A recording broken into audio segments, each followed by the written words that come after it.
Stevie, let's look back at Saturday's game against Queen of the South to begin with. In the end, were you pretty pleased to get a point from a difficult away game? Listen, to take something from the game's always a positive. The first half, I thought we were a better side, created chances.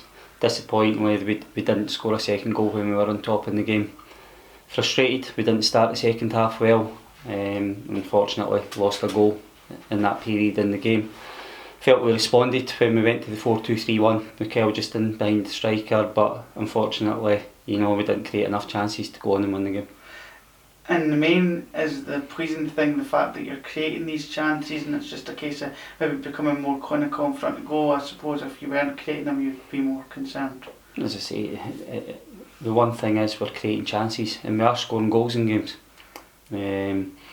But the disappointment comes from we see it as we've dropped points, and that's credit to the boys because they feel that way as well. That 2 difficult fixtures, we've come away with 2 points, and we think and believe that we could have come away with 6. When you compare things back to just how it was a few months ago before the summer, have you seen a dramatic difference that we are maybe in a different performance, but we're still grinding out results which maybe we weren't able to do at the tail end of last season? So again, do you see that as improvement and encouragement going forward? We've said all along that we're a team now that are looking to try and develop players, and very much so. I think we're seeing that we're creating chances in all the games this season that we've been involved in. And as I say, the next step from that is when we're on top in games, we've got to be more clinical and go on and take 3 points in these games. I remember asking you after Saturday, is it kind of a relief to get away from the league for a little while and go into the cup? But I suppose when you're going in against Celtic, it's probably ramps up just another level, doesn't it? Yeah, it does, and they don't come any tougher than what we're going to face at the weekend. It's probably the one team that you didn't want to come out the hat away from home to try and progress in the tournament, but one that we're very much looking forward to. How does the kind of game plan or mentality change this week when you're coming up against a team like Celtic, who you know that you're maybe not going to have as much possession or create as many chances? Does things change in terms of training to get players ready for the game, or is it about trying to make it as normal a week as possible? We've very much kept the working week as we have. The players will be excited. It's a different test for them going to a club the size of Celtic to go and compete in a game, but one that we've been very much focused on how we're going to try and go about our business and try and apply ourselves. Again, as was kind of said over the last few days, it's a ground that people at the club haven't maybe visited in a long time or played at before. How do you kind of temper that excitement and to make sure that you get a performance out of the guys? The one thing that we'll face is we're going to face a very, very good side. They're going to be hurting from the European result the other night, and they're going to be very, very keen to go on and try and get the quadruple. But we've got to focus on ourselves. We've got a game plan that we're going to go to Parkhead with and try and make it as hard as possible for Celtic to beat us. We've very much got to focus on going and try and win the game ourselves. As difficult as that may be, have a belief.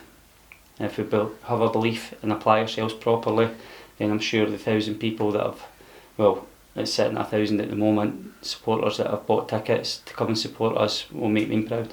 I was going to touch on that in terms of the volume of tickets that's been sold already. The club having to ask for a larger allocation to try and supply demand. Does that show how much the fans are looking forward to Saturday and how far we've came in such a short space of time? Isn't it fantastic? Now, I mean this for the bottom of my heart, that to have people putting their hands in their pockets, hard earned cash, over 1,000 tickets sold. On the back of going down to Dumfries last year when we took around about 400 supporters. There's a connection with the supporters and the players now, and long may that continue. And really that's what our team talk is. On Saturday at 3 o'clock, just before we go out at 3 o'clock on Saturdays, we've got to make sure that we make these people proud, and by doing that you give it your best efforts. And if we give it our best efforts, then I'm sure the support that's going through there on Saturday will get behind us. It was announced over the last couple of days online that there was going to be a kind of supporters display as the teams come out. Again, does these little things play on the players in terms of when you walk out and you see that small corner with the Dunfermline fans making noise, giving a bit of atmosphere, showing some colour? Does that really ramp it up for someone as you walk out onto the pitch? What it does is it shows there's a connection. A lot of hard work goes into it. I think Jason's, he done the display for Dundee. The first game of the season, I think he was involved in one against Falkirk last year as well, and I'm hearing that he's putting one together for Saturday as well. So the hard work and effort and the support that you get from it, these people, we respect it, we appreciate it, and it shows that we're a club that's getting together.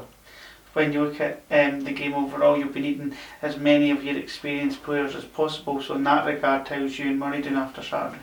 Yeah, Ewan's, it'll be touch and go whether Ewan can be involved. He's come down in it, and when you see the impact that his shoulder and neck areas had on the surface down at Queen's, it was a nasty one. Obviously there was concerns at the length of time he was lying on the surface, but he's a strong character, and he's not ruled himself out yet, but we've just got to make sure that medically he's fine.